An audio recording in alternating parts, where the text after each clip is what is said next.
I keep hearing a lot of dumb BS narratives about Alabama going into their playoff game against Michigan. The other night, I had one of my friends who hit me up and said, JT, Alabama's overrated. They barely beat a Auburn team that lost to New Mexico State. And I almost blocked his number.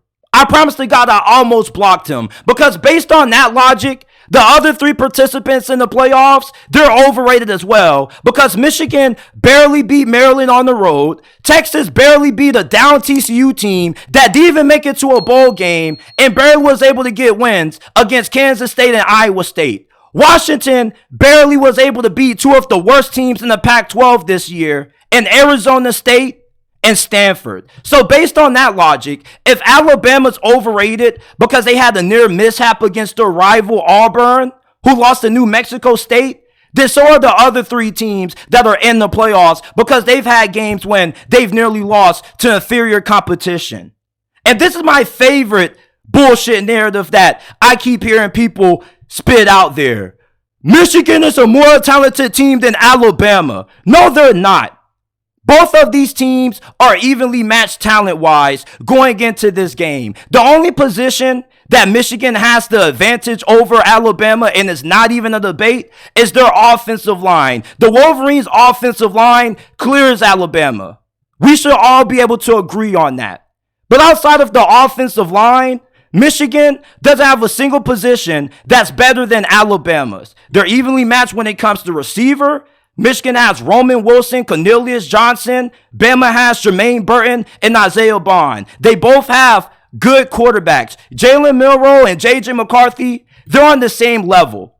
J.J. McCarthy is projected to be a first-round pick. People have this narrative that Jalen Milroe isn't great because he got benched after that Texas game. If you watched Alabama, ever since that game happened and Jalen Milroe regained the starting quarterback job, he's gotten better every single week. He had a fantastic performance against Georgia in the SEC title game. And Michigan has yet to face the quarterback that's had the skill set that Jalen Milroe possesses. And both of these programs have fantastic defenses. They're talented on the front seven. They got great players in the secondary. Bama has Malachi Moore, Kool-Aid McKinstry. Michigan has Will Johnson and Mike Sanders still in their secondary. These teams are evenly matched. And if we want to be technical, the only reason that Michigan's team is equivalent to Bama this year from a talent standpoint is because how great of a developer of talent that Jim Harbaugh is.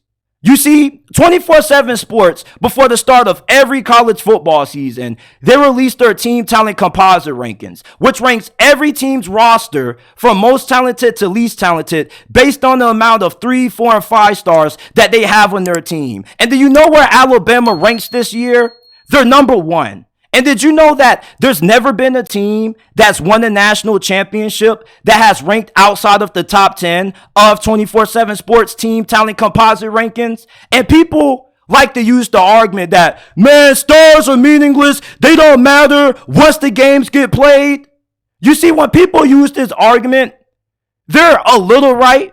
Because just because you have a more talented team than your opponent doesn't guarantee that you're going to win that game. You still have to go out there and execute. Prime example, when TCU beat Michigan in the playoffs last year. Michigan was the better team on paper, but they lost that game because they got outcoached and outplayed by TCU.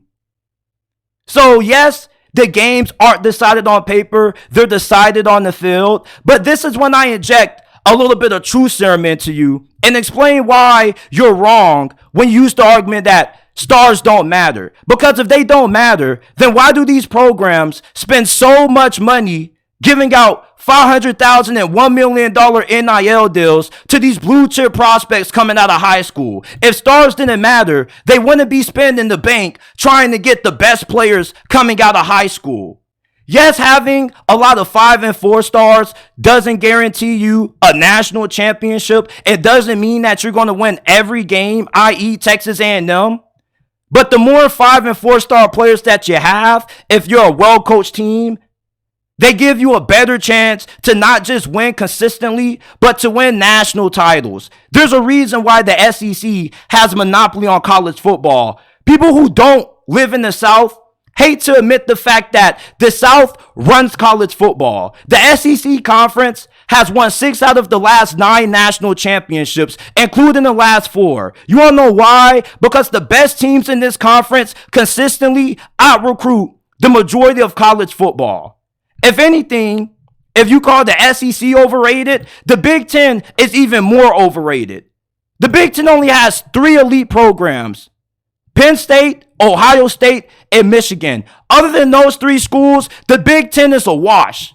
Michigan beat Iowa in the Big Ten championship, who managed to win 10 games despite having an ass offense and an elite defense. How does that even work? You see, people hate dominance.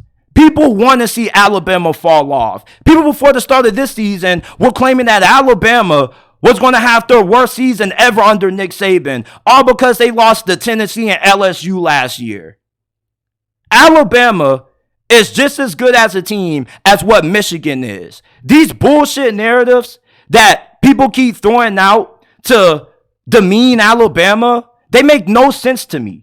Michigan is just as good as a team as what Alabama is. And just because Alabama barely beat Auburn, that doesn't mean they're not going to be able to beat Michigan. Because that same Bama team that almost lost to Auburn in the Iron Bowl was the same team that ended Georgia's 29-game win streak in the SEC championship game. Why is it?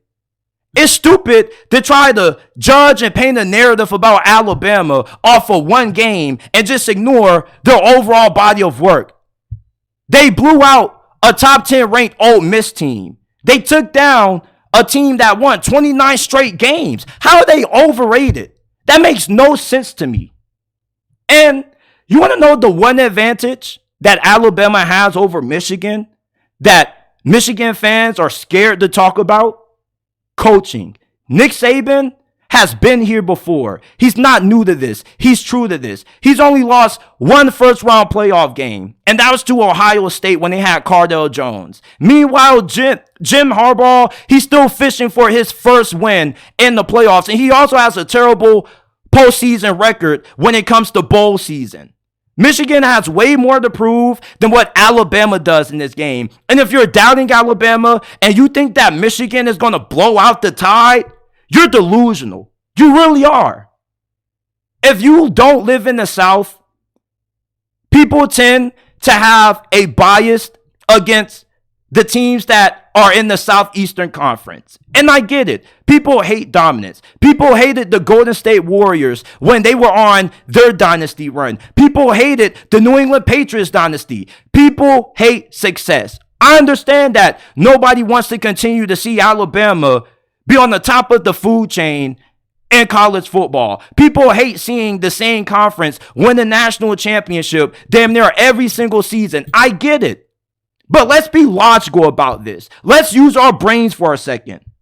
Alabama having great recruiting classes every year matters. Because if it didn't, they wouldn't be spending so much money on trying to pay to get these guys to play for them coming out of high school. If recruiting rankings and stars didn't matter, then tell me why no team that's ranked outside of the top 10 of 24/7 Sports Team Talent Composite rankings has yet to win a national championship.